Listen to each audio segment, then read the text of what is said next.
The way it's trying to justify increasing gas and pushing Azerbaijan to increase its gas is by claiming that the Azeri gas is lower carbon.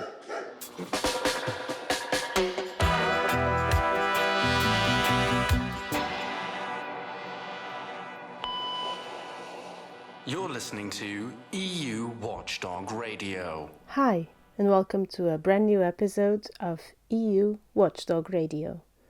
I'm Joanna Lossin, Comms Officer at Corporate Europe Observatory, and today I'll talk to my colleague Pascoe Sabido about his research into how the EU is using COP, the climate summit, to rebrand Azerbaijan's gas as sustainable. After a bit of technical difficulties... Right, do you hear me? Do you hear me? You don't hear me. And now I hear you, yeah. I Okay. hear you. Take you to the bedroom, Pascoe. Okay. That's what people might misinterpret that, Joanna. Luckily, we've not pressed record yet. I have. By the way, for clarity purposes, it was recorded online, so I was just taking the laptop into the bedroom. But we did manage to do the recording, and this episode will be published almost as we recorded it. So, make yourself comfortable and enjoy. Hi, Pascoe. Hey, Joanna, how you doing? Good. How are you? I'm not bad. I'm slightly shaken by the US elections. Yeah. We're recording this on the morning, so it's like, this is maybe, as you said, not unexpected, but still quite a shock. Yeah, definitely. But we are here today to talk not about the US elections, but about your new work on Azerbaijan. Indeed, COP29, which is supposed to happen on the 11th of November, obviously is going to be massively impacted by the US elections, but we wanted to tell a slightly different story about COP29, a story all about methane. When I say methane, what comes to mind, Joanna? The first thing, cow's farts. Yeah, cow's farts, exactly. So everyone thinks of methane. Yeah, that's the one source of methane. Methane is actually like a really powerful greenhouse gas. Over a 20-year period, it's more than 80 times worse than carbon dioxide for global heating. So it's actually really powerful. And it's responsible for almost a third of all global warming since Industrial Revolution. So yeah, it's a real problem. But actually, one of the big sources is the oil and gas industry. It's not cows, it's the oil and gas industry. It's responsible for about 30% of methane emissions. So this is a story all about methane. Bear that in mind as we go forward. We'll come back to methane. And what do they use methane for? Wow, sorry, I didn't even say this. And methane, you know, gas you use in your cooker, that's basically methane. So what we call natural gas or fossil gas is primarily made up of methane. It's an odorless gas that they added a smell to so that when it leaks we can smell it. But methane is what companies like BP, Shell, Eni are all drilling up and selling and transporting and what we're burning. So it's a fossil fuel that powers our entire energy system, sold by the oil and gas industry. So it's pretty important. And COP29 is a story all about methane. But I guess COP29 is in Azerbaijan this year. This is what's your thoughts about Azerbaijan? I have to say I don't know a lot about the country, but it has, let's say, a poor track record in terms of human rights. It's not exactly a democracy. No, it's a very authoritarian regime under Ilham Aliyev and his family, who have been in power since 1993. It's also a petrostate. I think I read that 90% of its exports are fossil fuels. It's actually Baku, the capital of Azerbaijan, was the first ever oil town. That's where the oil industry began. It doesn't look like much has changed since then. And Baku, that's where COP29 is going to be hosted. So in the middle of this petrostate, for the third year in a row, we're having a UN climate talks in a petrostate. Exactly, I was going to say that. So after Egypt, after the United Arab Emirates, and now Azerbaijan, that's 3 in a row. That's quite something. Yeah, pretty much. It's quite shocking. That plus Trump, great. Yeah. But I guess the story you hear about Baku and hosting COP29 is that the country's going to massively increase its oil and gas production. So it's going to up it by around a third. So SOCAR, the national oil and gas company, is there involved in lots of offshore gas projects in the Caspian Sea. So that's going to be increased. They're really not stopping. And the leader, President Aliyev, has called his fossil fuel reserves a gift from God. So this is the main narrative coming out. Deep in fossil fuels. And meanwhile, the EU, have you heard anything how the EU might be presenting itself? They try to present themselves as like green champions, right? Completely. And that's the It's like the rhetoric. they're telling the world, how they're phasing out of fossil fuels. They've got these targets, legally binding targets. They're making deep cuts to carbon in their economy. And the negotiators even have a mandate from European leaders to support a phase out of fossil fuels. So that's the story we're hearing. Bad Azerbaijan, good EU. But the story that we're hearing a lot less of is that, in fact, the EU and the EU member states are the main customers of Azerbaijan. They're the ones pushing Azerbaijan to double its exports. So in 2022, when Russia invaded Ukraine, the EU decided to move away from Russian gas. It took the political decision to move off Russian gas, and it turned to Azerbaijan. So it already had a massive pipeline called the Southern Gas Corridor, which goes from Azerbaijan all the way through I think bits of Georgia, Turkey, Greece, Albania, and ends up in Italy. And this Southern Gas Corridor was going to bring Azerbaijani gas to Europe. And so in 2022, they agreed to double the capacity of that pipeline from 10 billion cubic meters to 20 billion cubic meters. A lot of gas. Not that much compared to what Russia was exporting, but still a lot of gas. So they've doubled the amount that they want to import from Azerbaijan. And actually, Azerbaijan's production is going for EU consumption. So there's a huge hypocrisy when the EU's image of being in transition and aren't we great and we're massively reducing fossil fuels. That's in complete contrast to actually getting Azerbaijan to increase its fossil fuel production and locking it in. So the EU's image appears quite a fake one. And then the question comes like, I don't know, how do you think the EU justifies this? How does the EU square this circle? I guess like just using the Russian invasion of Ukraine and the uncertainties around the other possible sources of gas, and maybe like the delay in ecological transition, which would be like the normal thing to do to turn to renewables. Yeah. So, I mean, part of it is it does say, oh, no, look at all the great stuff we're doing, and talking about how, the world agreed to triple renewables and double energy efficiency by 2030. And it talks a lot about all of these things. And you're right. Underneath it, behind the veneer, is energy security. Like, we just need to find other sources. We need gas. The economy needs gas. But actually, publicly, the way it's trying to justify increasing gas and pushing Azerbaijan to increase its gas is by claiming that the Azeri gas is lower carbon. It actually uses the word lower carbon. So actually getting Azerbaijan's gas is all about the transition. It all fits. Oh, look, it's all hunky-dory. Azerbaijan increasing its gas output to Europe is part of the transition. I thought you were going to mention some kind of ridiculous fake solution like CCS, something like that. But it's even worse. It's even worse. It's just we're going to call it lower carbon. I mean, I'll get onto the why. I'll get onto that, or maybe the how. That's the why, the how. But I mean, just to say, so Azerbaijan hosting COP29 for the EU, I mean, perfect. This is the perfect place for the EU to showcase this story that actually importing Azerbaijani gas is lower carbon.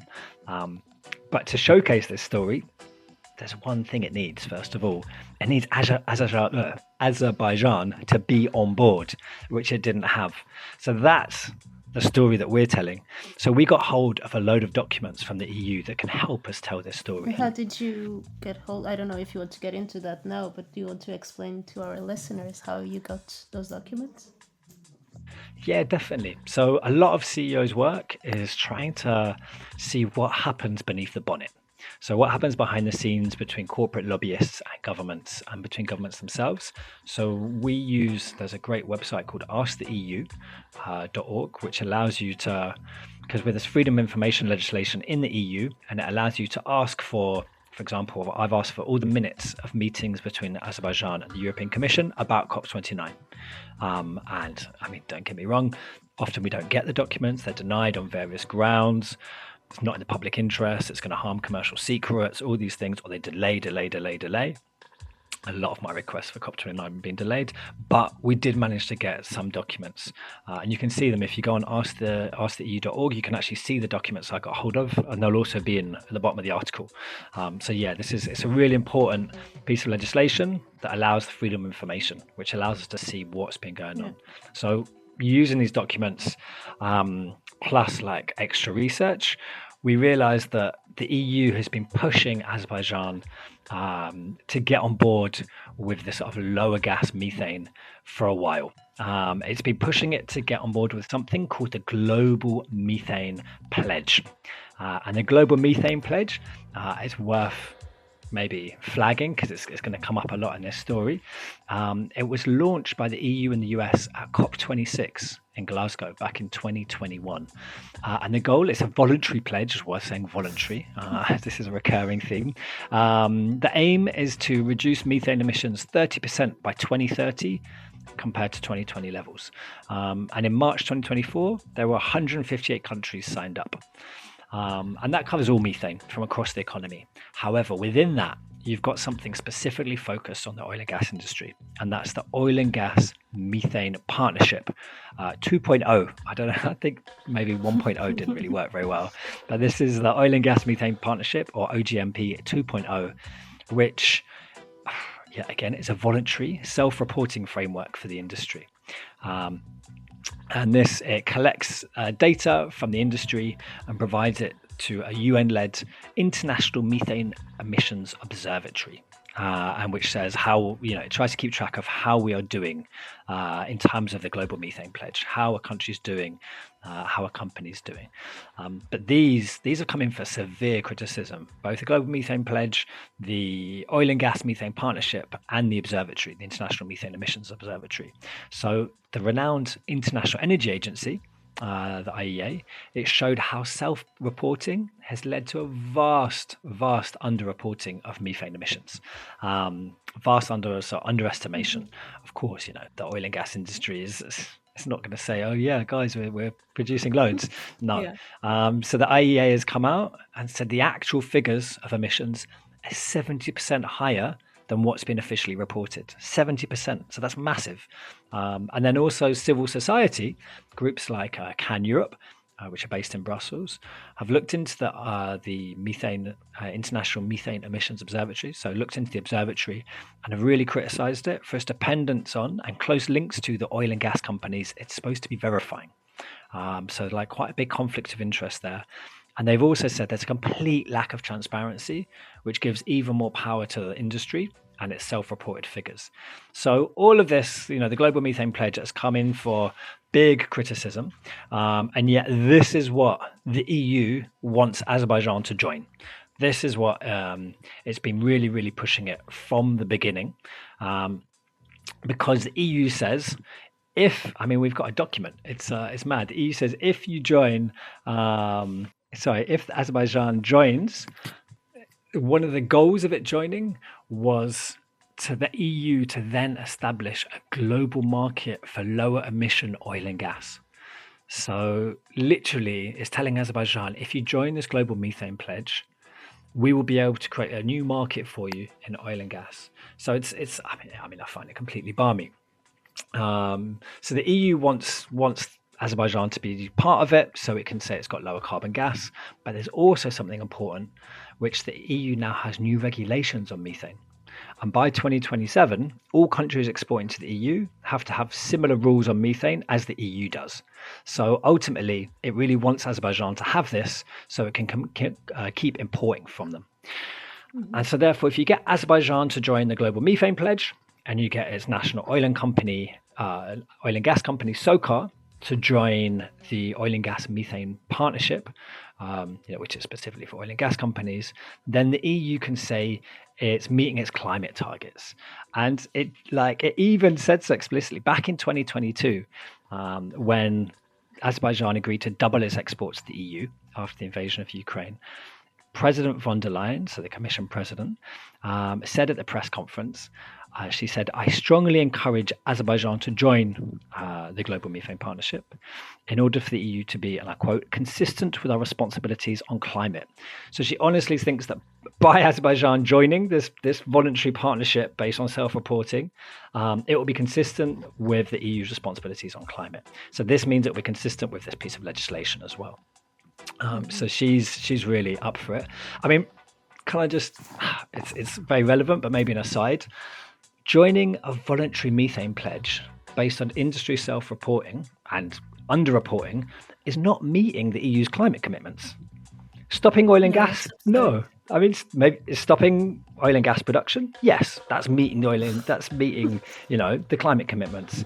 Reducing some leakages, because this is what this is about. They say we're going to address leakages from our production, because actually what happens when you drill for gas, when you transport gas, a lot of it leaks. Loads of it leaks. And because methane is 80 times worse over a 20-year period, it has serious consequences for global heating.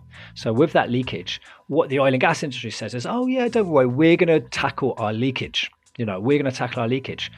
But tackling leakage is not transitioning away from fossil fuels. I mean, that allows the fossil fuel industry to continue. I mean, it literally says, don't worry, guys, you can continue producing oil and gas like Azerbaijan. You can massively increase your oil and gas production, but it's climate friendly.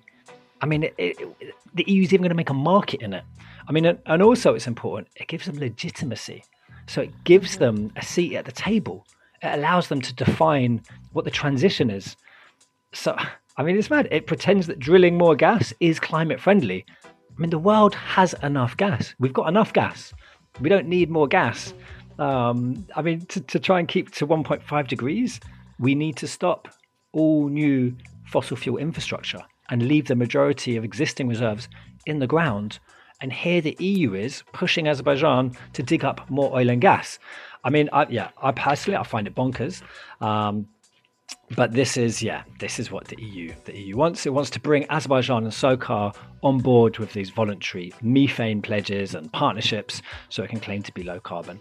And our docs reveal a lot of lobbying, serious lobbying efforts. So as soon as Azerbaijan was announced as host, we got some documents which show it was already asking about methane. It was already trying to get Azerbaijan on board and saying we can be doing stuff on this at COP29. Let's use it. Let's use it to showcase methane. Part of their approach was flattery, telling in what document was the EU and Azerbaijan could have a joint leadership story to tell on methane emissions at COP29. And then later in another meeting, you've got a great story to tell, telling Azerbaijan and SOCAR, just tell your story, guys. I guess it was, slight flattery. I mean, I don't think that story is going to include human rights abuses.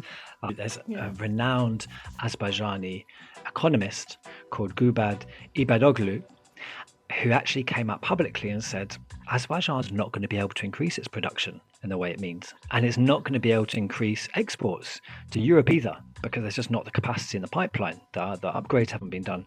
He came out and voiced this. Mm-hmm. And a year later, he was locked up. Azerbaijan basically detained him on what Amnesty International calls fabricated charges in relation to his criticism of the government. Because Aliyev, the authoritarian leader in Azerbaijan, came up publicly and said those who are criticizing Azerbaijan's ability to produce gas are part of a campaign to undermine Azerbaijan, and those claims were absolutely groundless. So those critics have been locked up. But that is not the leadership story that the EU is talking about at all. But yeah, we see, as well as flattery, they've offered a lot of prestige to co-host joint ministerials about methane emissions. They've even done in-person lobbying. So imagine there was a big conference in Madrid earlier in the year. It was the Oil and Gas Methane Partnership annual implementation conference. And they explicitly reached out to Azerbaijan's Department of Energy to invite someone along to lobby them. A few days after the conference, Azerbaijan announces it's joined the Global Methane Pledge. So yeah, they're pretty effective. They also, whilst in Madrid, and this conference, the Oil and Gas Methane Partnership, this conference had like more than 125 oil and gas companies, because that's who the members are, plus regulators. So this is where industry and regulators get together. And this is where the EU is doing its lobbying. And whilst there, we've got minutes of a sort of a transcript of a summary, which shows that they also spoke to the vice president of SOCAR whilst in Madrid at this conference, and told them if he joined the Oil and Gas Methane Partnership, they could provide political support. And they also suggested we can do more on this at COP29. 2 months later, SOCAR told the EU that they'd actually joined the partnership. So the EU has been pretty effective, got both Azerbaijan and SOCAR on board with these methane pledges and partnerships. So then how can it use COP29 to showcase, this good news? How can it sort of showcase lower carbon? Well, it identified the COP29 president as a key guy. The COP29 president is called Babayev, and he used to work at SOCAR, the oil and gas company, for 24 years. Surprise. Surprise, especially, I don't know if you remember last year. Yeah, so COP28. The CEO of Saudi Aramco. Of a CEO of ADNOC, which is the Azerbaijani national oil and gas company. So the UAE. The UAE, exactly. The Azerbaijani, yeah. Oh, sorry, Azerbaijani. The UAE. The Abu Dhabi, in fact. Apologies. Yeah. The Abu Dhabi oil and gas company from ADNOC. And last year, so we're continuing this trend. So Babayev, in his role as COP29 president, was identified as a key man, but not because he was COP29 president. So we've got a briefing prepared for the Director General of DG Energy, Yul Jorgensen, and it says, aside from his COP29 role, Babayev is Minister of Ecology and as such directly in charge of domestic action on methane. So they've identified this guy. This is the guy that can make things move when it comes to sort of methane in Azerbaijan and organize things. So this was where their lobbying efforts were targeted. And yet again, we saw later in that meeting, Jorgensen tell him, Azerbaijan has a great story to tell, because they really needed to try and persuade Azerbaijan to go big on reducing methane emissions from oil and gas, which they were focusing on other things. They were focusing on methane from waste, but to go big on oil and gas. So that's sort of where they put their efforts. And I mean, they're pretty effective. Pretty effective when you see what COP29 is like. They'd in the build up to COP29, Azerbaijan has been hosting all sorts of events on methane from the oil and gas industry, partnering up with the International Energy Agency. During Baku Climate Action Week, you had BP and SOCAR doing all sorts of things, showing off how they're tackling leakages. So it's been a really present thing. And during COP29 itself, we're going to see ministerials. We're going to see big events from China and the US. We're going to see, I think we'll probably see, it might be behind closed doors, but the CEO-led roundtable that the EU suggested to co-host or to support, to get SOCAR to do and to support. So there's a lot going on. So it's become a really, really key part. And yeah, I mean, that has been a big success story for the EU, because with Azerbaijan going big on oil and gas, it means it's able to tell its success story of how the EU's transitioning, that we're having lower carbon oil and gas. That's sort of really key. So the EU thinks it's going to be able to tell its transition story, but I mean, let's be honest, no, this is not, lower carbon gas is not a thing, and it's not a commodity. This is a way of completely greenwashing continued gas extraction and continuing with business as usual. And the EU should not be allowed to tell this story, because I mean, I find this really shocking that the EU thinks that it can transition whilst locking in the rest of the world into fossil fuels. The EU is historically one of the biggest polluters. It's one of the biggest contributors to the CO2 that's currently in the atmosphere. The reason global warming is happening is because of the EU, the US, and others who have historically polluted the atmosphere. And now it's saying, oh, guys, we're going to transition, but you need to carry on producing fossil fuels because we need them. So we're seeing Azerbaijan increasing production across Africa. There's been a dash for gas for Africa, and driven by the EU. This is completely hypocritical. So the EU should not be allowed to tell the story it's transitioning. And then there's also a really important third bit. I mean, we touched on it earlier. It's completely legitimizing Azerbaijan and its activities. I mean, the fact that repression since the COP29 was announced has increased in Azerbaijan. The fact that Azerbaijan has been involved in ethnic cleansing in the Nagorno-Karabakh region is not being spoken about, and that's being sort of completely greenwashed as well, with this needing Azerbaijan to seem like a good, clean energy player and a good provider of lower carbon gas. So, I mean, it means they're completely whitewashing the Azerbaijan's regime whilst pretending to be energy transition.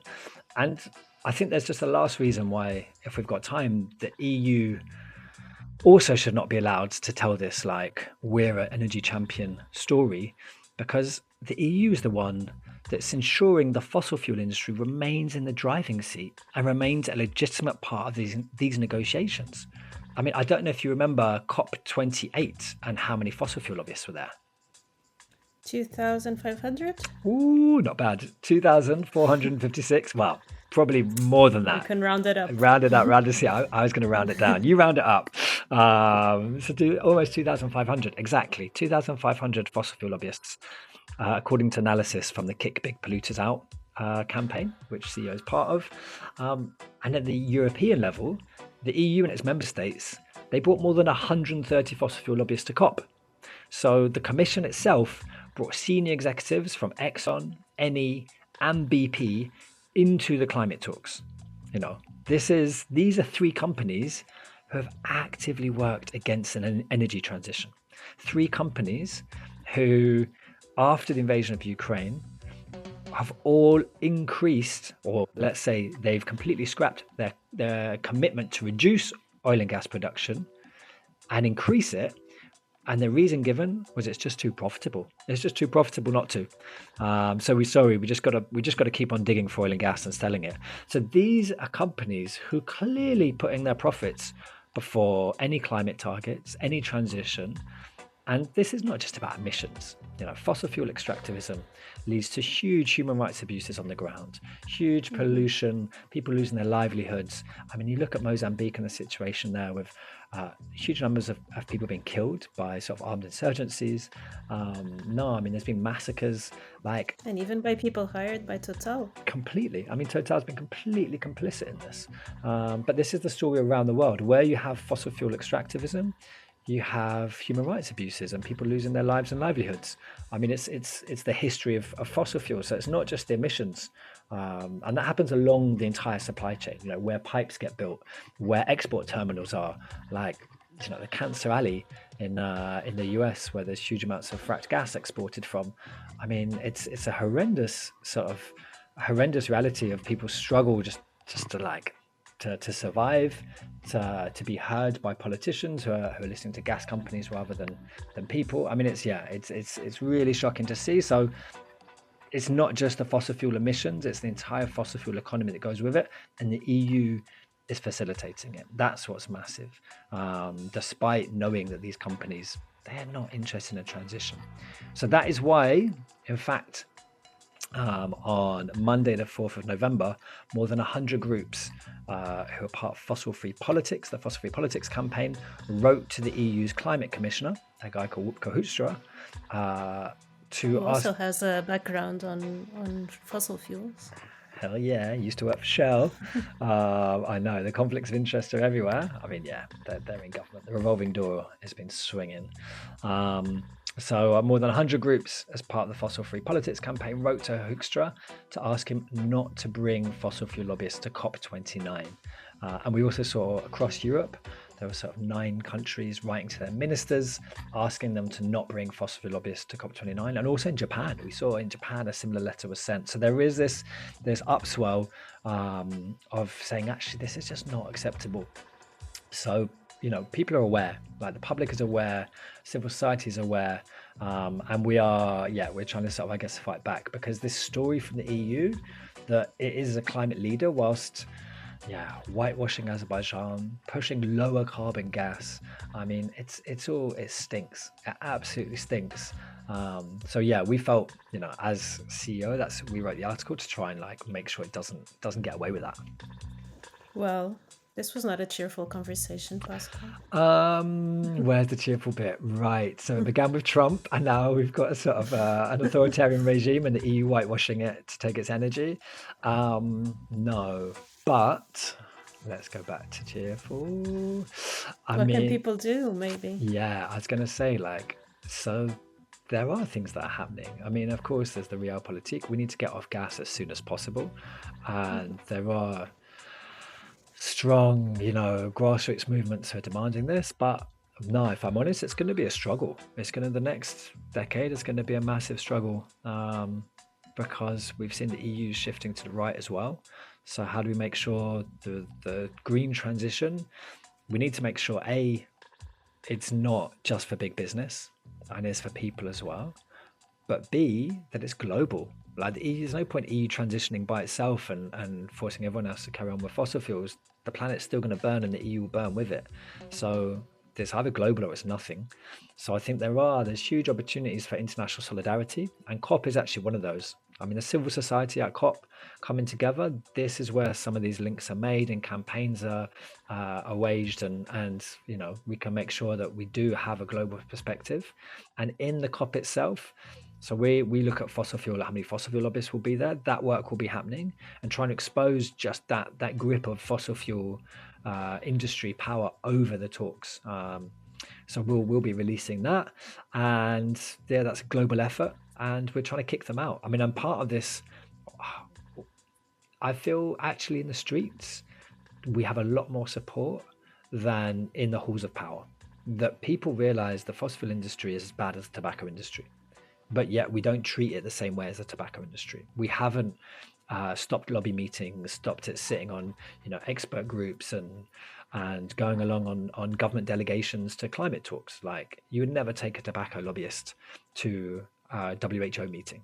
I mean, legally you can't. I mean, it's actually the EU has signed up to the UN Framework Convention on Tobacco Control, and part of that convention recognizes the conflict of interest between the tobacco industry and public health, and obliges countries to take measures to address that conflict of interest. So the EU could not take a tobacco lobbyist to a World Health Organization meeting. So we need something similar for the UNFCCC, the UN climate talks, but also for the EU level.